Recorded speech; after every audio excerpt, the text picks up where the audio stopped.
មាន comment ហើយនឹងសំណួរជាច្រើននៅក្នុងវីដេអូរបស់ខ្ញុំដែលបងប្អូនភាគច្រើនគាត់សួរពាក់ព័ន្ធជាមួយនឹងមេរបស់គាត់ដែលគាត់គិតថាមេរបស់គាត់ខ្លះជាមនុស្សដែលធ្វើការប្រកាន់បកពួកការគិតគាត់មិនសុក្រិតមិនយុត្តិធម៌អិយាបថគាត់មិនសមរម្យចំពោះកូនចៅសម្ដីមកគឺអត់គ្រប់កូនចៅឬក៏មានរឿងច្រើនផ្សេងទៀតដែលពាក់ព័ន្ធជាមួយនឹងមេរបស់គាត់អញ្ចឹងគាត់ចង់បាន advice ឬក៏យោបល់ពីខាងខ្ញុំអញ្ចឹងសម្រាប់ខ្ញុំគិតថានៅពេលដែលយើងប្រឈមមុខមួយមេរបស់យើងដែលយើងមិនពេញចិត្តខ្ញុំមានតែគំនិតមួយឯងបើជួបមេល្អព្យាយាមស្វែងយល់រៀនសូត្របទពិសោធន៍គាត់ឲ្យបានច្រើនហើយអនុវត្តឲ្យចេញលទ្ធផលដោយតែគាត់បានធ្វើអញ្ចឹងយើងស្រូបយកចំណេះដឹងជំនាញបទពិសោធន៍ចេញពីមេរបស់យើងហើយធ្វើឲ្យបានចេញជាលទ្ធផលដោយគាត់ទៅគឺល្អបាទអញ្ចឹងសម្រាប់បងប្អូនដែលជួបមេដែលយើងយល់ថាជាមេមិនល្អខ្ញុំសម្រាប់ខ្ញុំអត់ទាន់បែងចែកបានទេថាតើមេយើងមិនល្អឬក៏យើងខ្លួនឯងមិនល្អអញ្ចឹងបើយើងអឺគិតថាមេយើងមិនល្អអូខេឥឡូវខ្ញុំឲ្យយោបល់បែបមេយើងមិនល្អចុះតែជួនកាលមិនមែនមេយើងមិនល្អអាចថាខ្លួនយើងអឺមិនល្អបាទខ្ញុំនិយាយចំអញ្ចឹងហ្មងព្រោះអីមនុស្សយើងពេលខ្លះយើងគិតថាអ្នកដតីមិនល្អយើងពេលដែលយើងប្រឈមមុខជាមួយនឹងអ្នកផ្សេងយើងគិតថាគេមិនល្អប៉ុន្តែ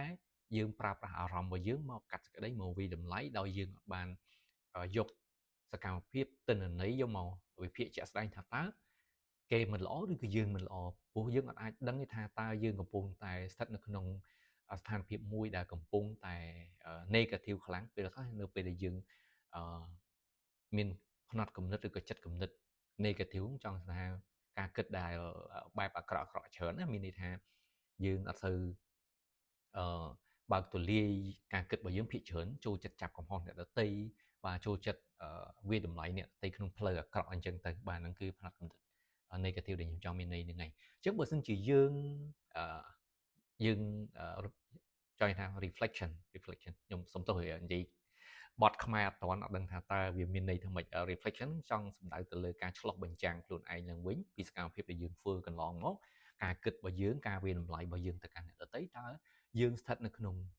នៃ positive ឬក៏ negative បាទអញ្ចឹងបើសិនជាភាគច្រើនយើងប្រើគំនិត negative មកកាត់សេចក្តីមកវាតម្លៃអ្នកដទៃខ្ញុំគិតថាអាចខ្លួនឯងជាប្រភពនៃបញ្ហាច្រើនជាងអញ្ចឹងព្យាយាមកែតម្រូវទៅមិនប្រកាសថាអ្នកផ្សេងគេប៉ះទង្គិចមួយយើងគេអាក្រក់ទេជួនកាលយើងខ្លួនឯងអត់ដឹងថាខ្លួនឯងកំពុងតែស្ថិតនៅក្នុងស្ថានភាពនៃមនុស្សអាក្រក់បាទព្រោះយើងអត់បានធ្វើការ reflection ខ្លួនឯងឬក៏ឆ្លុះបញ្ចាំងពីសកម្មភាពខ្លួនឯងពីការគិតរបស់ខ្លួនឯងបាទទាំងដែលយើងអត់ចង់ទេប៉ុន្តែយើងអត់បានឆ្លុះបញ្ចាំងខ្លួនឯងវិញថាតើយើងស្ថិតនៅក្នុងស្ថានភាពបែបមនុស្សដែលកំពុងតែគិតអាក្រក់ឬក៏មនុស្សដែលគិតល្អបាទអញ្ចឹងខ្ញុំសូមបកស្រាយទៅវិញពាក់ព័ន្ធជាមួយនឹងមេអាក្រក់ខ្ញុំឧទាហរណ៍ថាឥឡូវ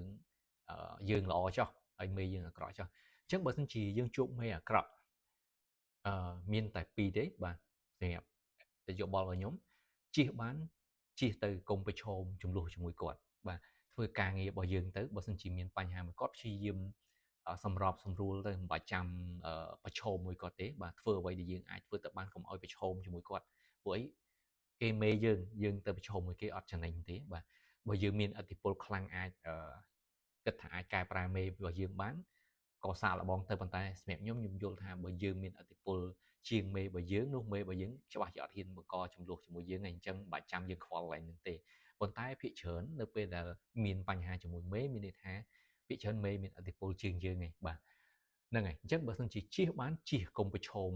បញ្ហាជាមួយគាត់មានបញ្ហាយើងព្យាយាមដោះស្រាយតាមលទ្ធភាពដែលយើងអាចធ្វើទៅបានទៅហើយបើគាត់ស្ដីបន្ទោសអូខេ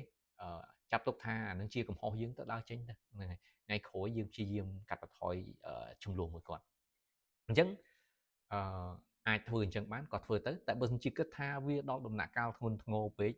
បាទមេរបស់យើងជាមនុស្សអាក្រក់ខ្លាំងតែងតែមហោរឿងយើងតែងតែមកចាប់កំហុសយើងគ្រប់ពេលធ្វើឲ្យយើងធ្វើការនឹងមានសម្ពាធអត់សូវមានក្តីសុខបាទមានតែរឿងមួយទៀតទេបាទគឺដើរចេញបាទរកការងារថ្មីទៅអញ្ចឹងអានឹងគឺជាមតិយោបល់របស់ខ្ញុំបាទប៉ុន្តែសរុបសេចក្តីមកវិញបាទខ្ញុំចង់សម្ដៅថា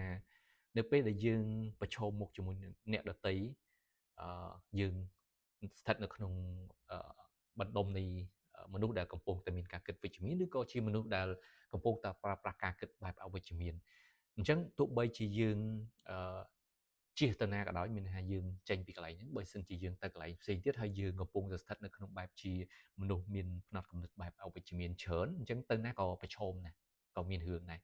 អញ្ចឹងបញ្ហាមិនមែនមកពីអ្នកដទៃគឺមកពីខ្លួនឯងដែលស្ថិតនៅក្នុងជាមនុស្សដែលកំពុងតែមានការគិតបែបវិជ្ជមានអញ្ចឹងចូលចិត្តចាប់កំហុសអ្នកដទៃចូលចិត្តប្រឈមមានចំនួនជាមួយអ្នកដទៃច្រើនដោយសារតែយើងអត់បានព្យាយាមសម្លឹងមើលនៅអ្វីដែលល្អពីអ្នកដទៃយើងព្យាយាមចាប់កំហុសព្យាយាមមើលតែចំណុចអាក្រក់ហើយយកមកវាយតម្លៃអានឹងកំពុងតែស្ថិតនៅក្នុងផ្នត់គំនិតអវិជ្ជមានហើយអញ្ចឹងយើងមើលខ្លួនឯងផងជួនកាលវាមិនមែនជាប្រភពបញ្ហាអ្នកដទៃគឺខ្លួនឯងវិញអញ្ចឹងណាអញ្ចឹងបើសិនជាយើងអាចដឹងហើយព្យាយាមបត់មកវិញបាទកែខ្លួនឯងឡើងវិញបាទកុំគិតច្រើនពីបញ្ហារបស់អ្នកដទៃបាទគិតថាខ្លួនឯងគួរតែធ្វើអីឲ្យល្អហើយព្យាយាមមើលទៅលើលទ្ធផលរបស់អ្នកដទៃយកវាជាគំរូដើម្បីយើងយកមកអនុវត្តតាមបាទហ្នឹងគឺជាមតិរបស់ឬក៏ជា advice របស់ខ្ញុំបាទបើសិនជាយើងមានបញ្ហាមួយមេសូមទីមួយមើលខ្លួនឯងសិនថាតើយើងប្រើប្រាស់ផ្នត់គំនិតវិជ្ជមានឬក៏អវិជ្ជមានដើម្បីធ្វើការជាមួយអ្នកដទៃបើសិនជាយើងប្រើអវិជ្ជមានពីច្រើនយើងប្រឈមបញ្ហាមួយអ្នកដទៃច្រើនប៉ុន្តែបើសិនជាយើងប្រើផ្នត់គំនិតបែបវិជ្ជមានខ្ញុំជឿថាអ្នកនរគ្នាអាចនឹងប្រឈមបញ្ហាតិចតួចដែរបាទអញ្ចឹង advice របស់ខ្ញុំមានប៉ុណ្្នឹងហើយសម្រាប់អ្នកនរគ្នាយល់យ៉ាងម៉េចដែរសូមជួយ comment នៅក្នុងវីដេអូនេះហើយបើសិនជាគិតថាវាមានអត្ថប្រយោជន៍មានតម្លៃសូមជួយចែកម្លែកទៅកាន់បងប្អូនផ្សេងទៀតដែលគាត់អត់ធ្លាប់ជួបឬក៏អត់មានបទពិសោធន៍ខាងហ្នឹងអាចយកវាទៅពិចារណាបានបាទអរគុណច្រើន